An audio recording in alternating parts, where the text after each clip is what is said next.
What's up, beautiful people? Welcome back to Lou Rod TV. And today, I'm going to do a little VR response for my homeboy Mike, baseball collector. But first, I just want to say I'm so appreciative for this community. Thank you. Tampa dodged a bullet with this damn hurricane. Still worked crazy hours during the hurricane. And it looks like I might be going down to Fort Myers to help my people down there out. So it's going to be a long couple of days, weeks coming up. But sometimes things are just bigger than yourself, you know what I'm saying? So if I don't have any videos coming out, it's because I'm working. So just want to thank I want to thank my homies, my friends, for the prayers, their thoughts, the text messages. Much appreciated. I know I didn't have time to respond, but I did have time to read them. So thank you very much. Now for this VR. This VR, when I saw it, you know, when I was trying to catch up on my YouTube, I started laughing because it's so true. I mean, I'll be watching a video or something, and I'll roll my eyes. So this was therapeutic. This was a therapeutic exercise. So there's no particular order. Yeah, this was like 10 minutes. I feel like get off your lawn, guy. Grumpy old men. So let me just start off with, look, hobby the way you want a hobby. Stay in your lane, you know, it's all good. Hobby the way you want a hobby. I mean, do our worlds collide? And by that, I mean, you know, I'm a collector. I love the hobby in its purest form. But I understand there has to be investors. I understand there has to be flippers, dealers, people who sell, because as a collector, I gotta buy from somebody. And do our worlds collide every once in a while? Yeah, they do, but it is what it is. So this was just for fun. I ain't trying to offend nobody, but it was good to get this off my chest. So, in no particular order, because I'm all over the place. I was just writing stuff down. So I'm gonna start crossing this off. The first one I have ties in with another one. There are way too many parallels in this damn hobby. There are way too many. Now, I do have a rainbow of Glabrators because I do kind of super collect them. So I thought it'd be kind of cool to experience that. And it was fun hunting them down because I do love the journey, the hunt. But I can't imagine doing that every year, or the 27 parallels for one card. I mean, the pictures are the same. Well, because it has a zebra stripe, or now they have like emojis or 100 emojis. I don't know. It's too much. So that goes into my second. Too many parallels. The second one is, and I get caught in it because when you hear something so much, it almost becomes the vernacular of the hobby, and that's when someone calls a base card paper. I know there's rainbow foil, I know there's chrome, I know there's refractors, and I get that. But the original card is the base card. And I catch myself, I've said it, and I hate when I say it. But I'm like, ooh, here's the paper, here's the rainbow foil, I'm like, I can't believe I said paper. It's not even paper, it's cardboard, baby. Cardboard, baby, but it's a base card. So let's start saying base card, guys. Forget this paper nonsense. I got the paper card, the paper version, incorrect. All right, ungraded cards with graded prices. So what do I mean by that? I hate when I go to a show. Now, I prefer raw cards. And I like nice raw cards. Clean, as I like to say, clean vintage. And I understand, you know, if a card is clean, there's going to be a nice little premium to that, opposed to you know, another card where the kid obviously wrote on it or had it in his pocket. I get that. But only because you say it looks like a 6 doesn't mean I'm paying a PSA 6 price. And dealers do that all the time. I know why you're not sending it in, and I agree with you. PSA is a ripoff. I mean, it should be a standard price. I think Mike, I'm pretty sure Mike went into it. You know, they'll charge you something, but they give you a higher grade, which is a nice, pleasant surprise, they'll charge you more, or a percentage, I think it is. I don't grade cards. So I get it. It's very cost effective. It goes into your margins. But don't try to tell me it's a 6 because you think it's a 6. I'll pay a little bit more because it's a nice card. It's a great condition card. But don't tell me, oh man, this will grade a 4.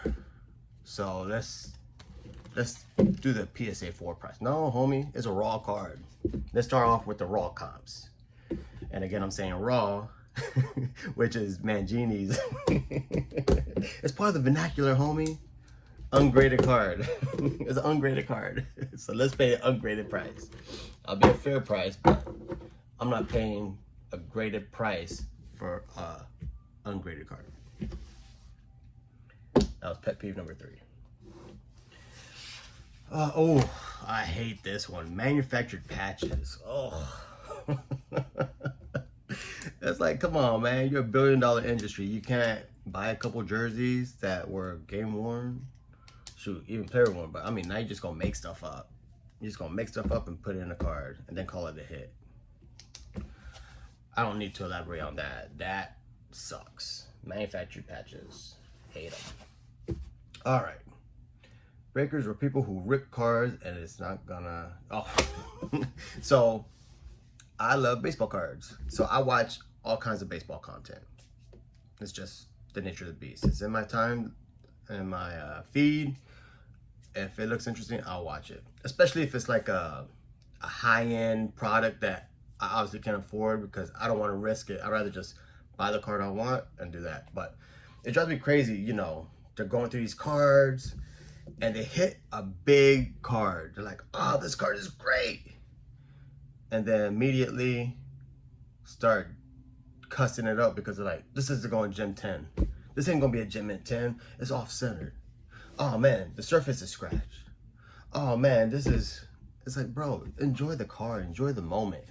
You just got a nice hit. And now you're gonna poo-poo it because it's not gonna be a PSA 10?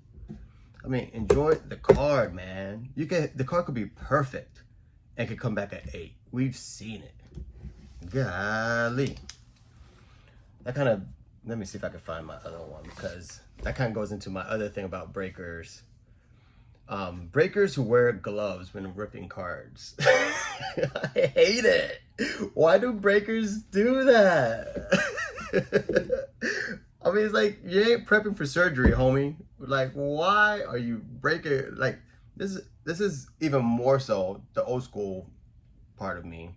Like, when I break product with my daughter, I want her to smell the cards. I want her to feel the cards. Because now, I mean, these young kids, they don't know the thickness of a card, how a card feels, smells, because everything's encapsulated. So, and I get it. I mean, you know, if you're breaking for someone else. You don't want to, you know. But wash your hands, homie. That's enough, man. How greasy do your hands have to be? Golly. Oh, man. Oh, okay. And the thing is, what's funny is I don't even participate in breaks. I just like watching them. So here's another breakers that only ship or mail the hits. So if it's a common or if it's base product, they put them to the side and they just sending out autos, parallels, number cards, variations. I'm like, bro, for some of the money these people are paying for breaks, you could ship out all the cards to that team or player. And they don't because they don't want to pay the shipping or the time. And I guess if the person going into it knows that, it's okay. But I mean, they're already making all kinds of money for the teams that they're the prices they're charging on these teams. But then they have another deal with whoever, and they sell the the base product to someone else. So they're just making money hand over fist. It's like, how can you, I don't know. It's just confusing to me. I wouldn't participate in anything. If I'm buying cards, I want all my cards. That's just me. All right.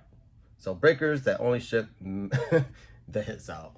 That's a big pet peeve of mine, which is probably why I don't participate in breaks. All right. Let's go back. Oh, so back to card shows. People who sit in front of value boxes. It's like, come on, bro. Get through the cards and keep it moving. I want to get to as many cards as I could get. Some of these cats are just sitting there taking a break, thumbing through cards. And then I'll ask them, like, are you going through this box? Or he's like, yeah. I'm like, well, come on, bro. Time is money. I got 3 kids at the house. I'm lucky I got the Saturday off. Let's go.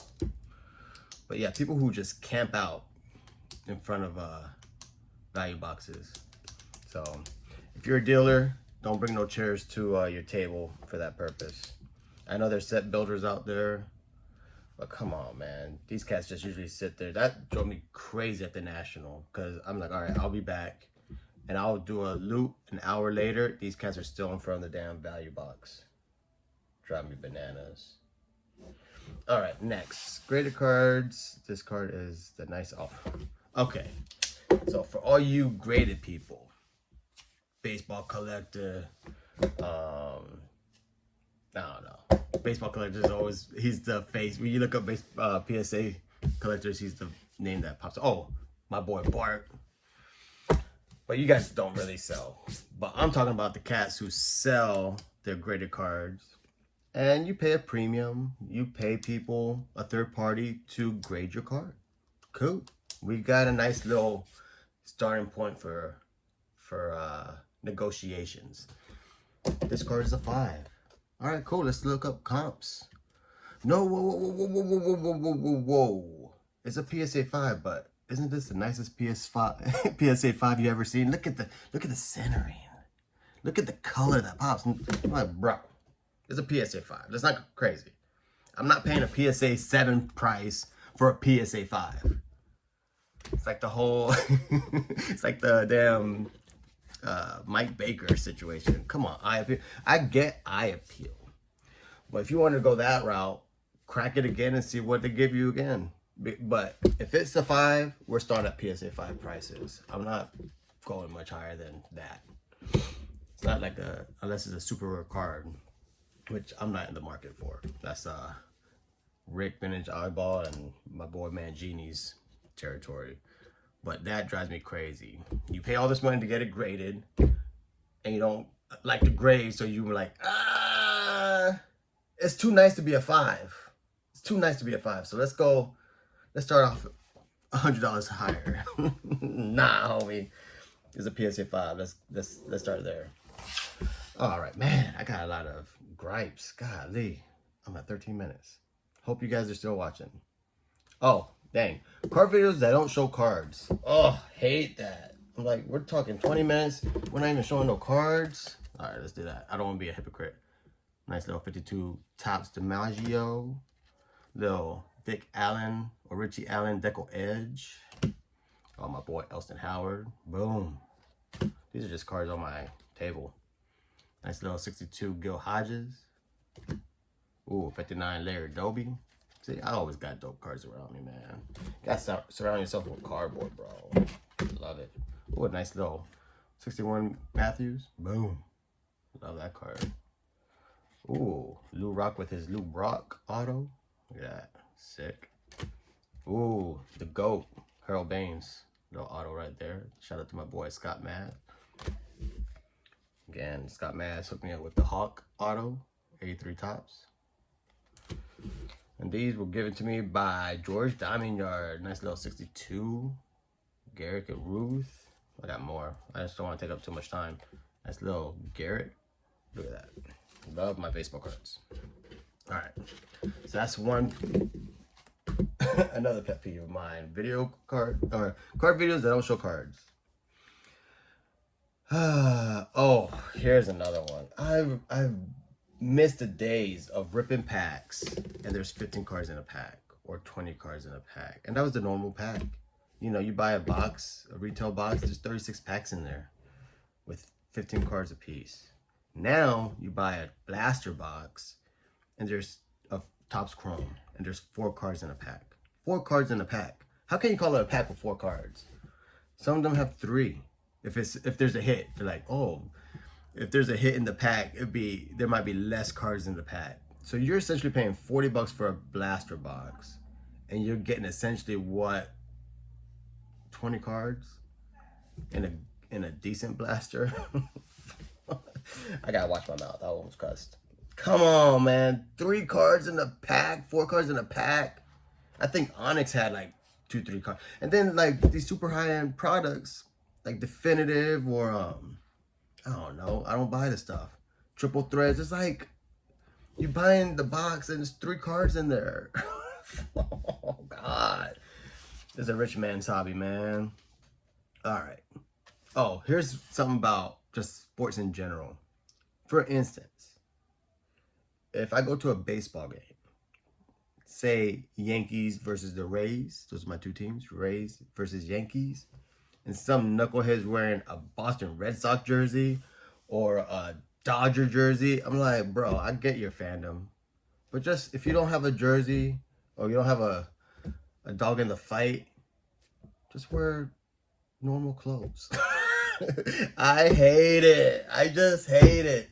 Like, I would never go to like a Rays game versus a Red Sox game and wear my Yankee jersey. It's like, yo, show support for either or just buy your beer and watch the game. That drives me bananas. All right. Oh, eBay sellers. eBay sellers and their addict fines. I don't know. I mean, again, red flag first off. Red flag, red flag, red flag. Price is too good to be true. It is. You know what I'm saying? These cats who are like, oh, this was a locker fine, a basement fine. My auntie died and gave me these cards. Stay away. The moment you see that stuff, stay away from it. It's the biggest pet peeve. You know, you send them messages, they ignore you. Tell them it's obviously fake.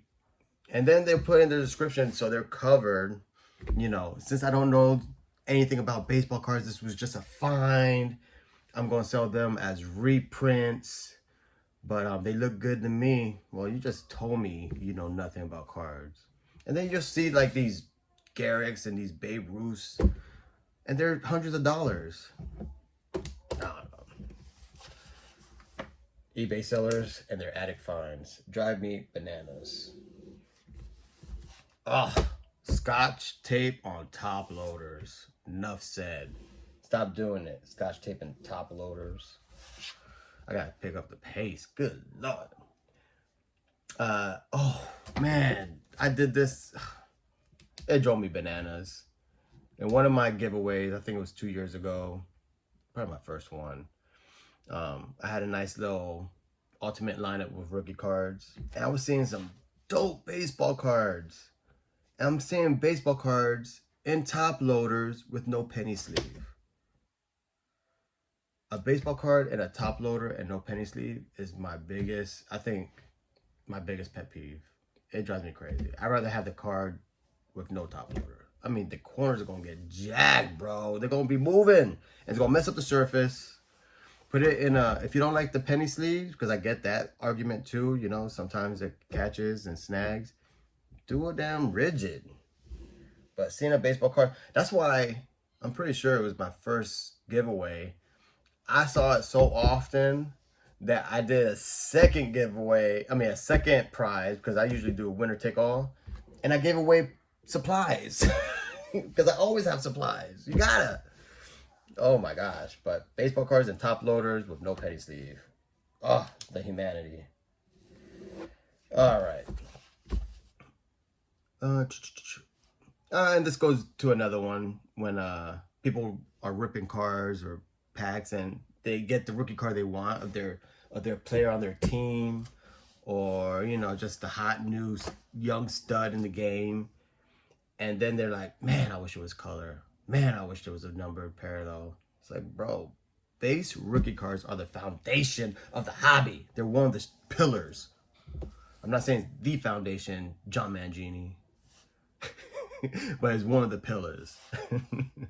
I hate seeing people complain that they don't get no color in packs. I remember back in the day, I was just happy to get the All-Stars. Didn't have to be no rookie. Got me a Donnie Baseball. Ooh, I got me a Griffey. Ooh, Frank Thomas. Jose Canseco. Didn't have to be no dang color. All right. Here's a big one for me. Well, let me leave that one later. When I go to a card show and I'm asking for prices, I get not having the price on the cards. I'd rather see the price. That way I have a starting point.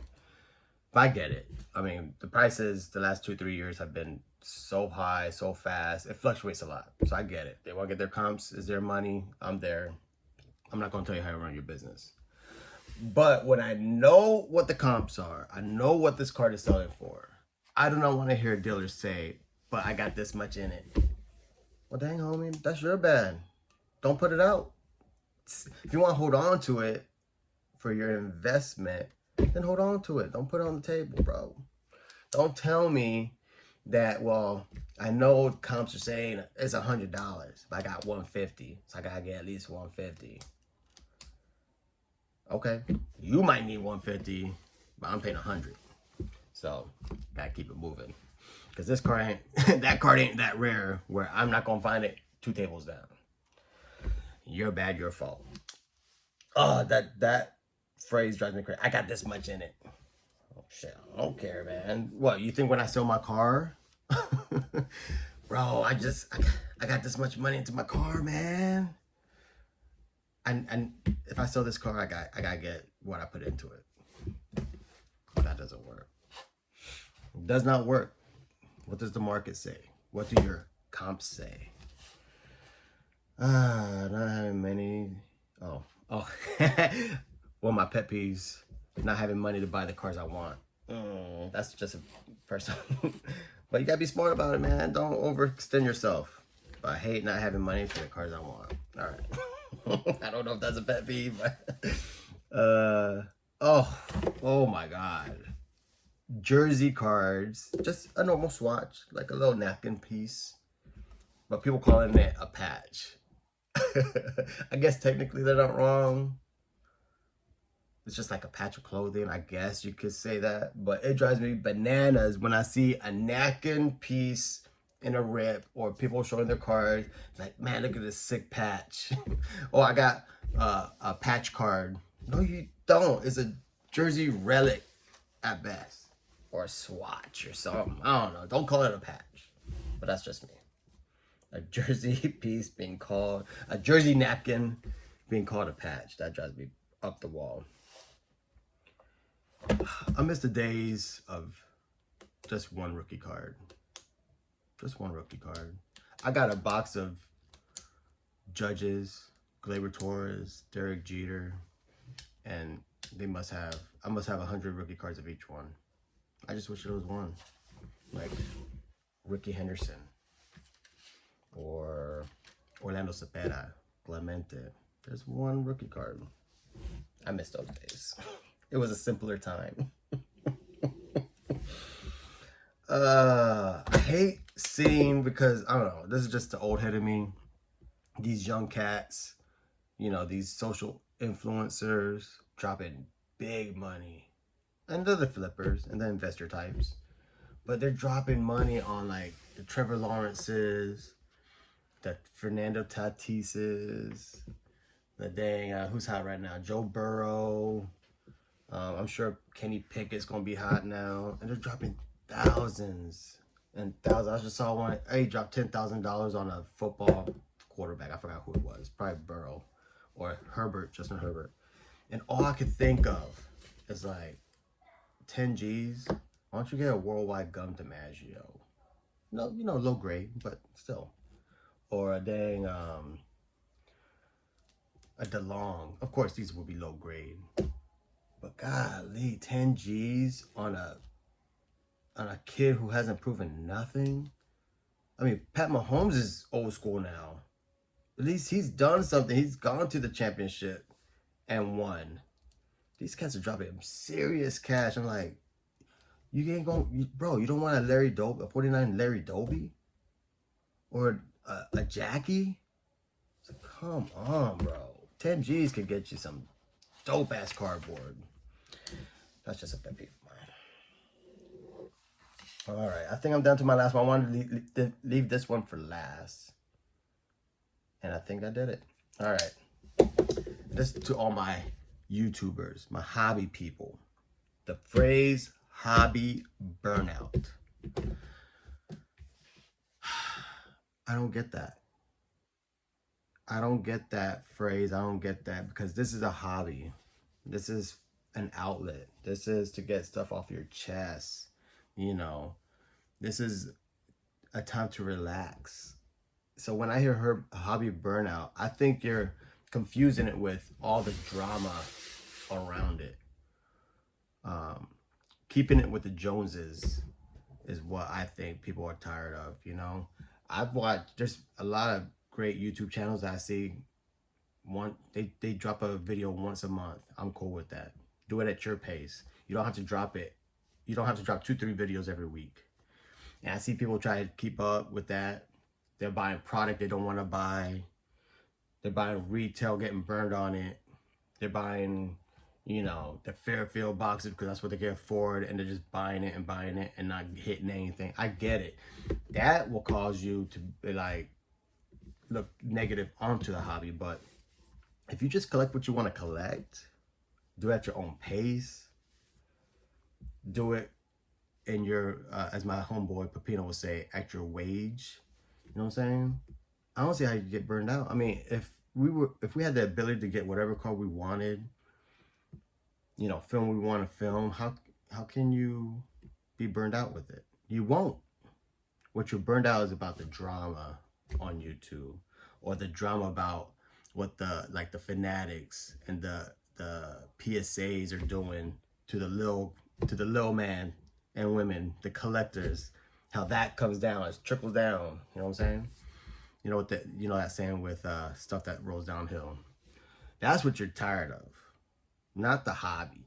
You're tired with all the crap around the hobby. You know, people talking mess, the drama between, you know, companies, the scandals in the companies. That's what you're tired of. You know, buying retail because retail used to be fun, but now you spend decent money now on retail and not hitting anything. That's frustrating.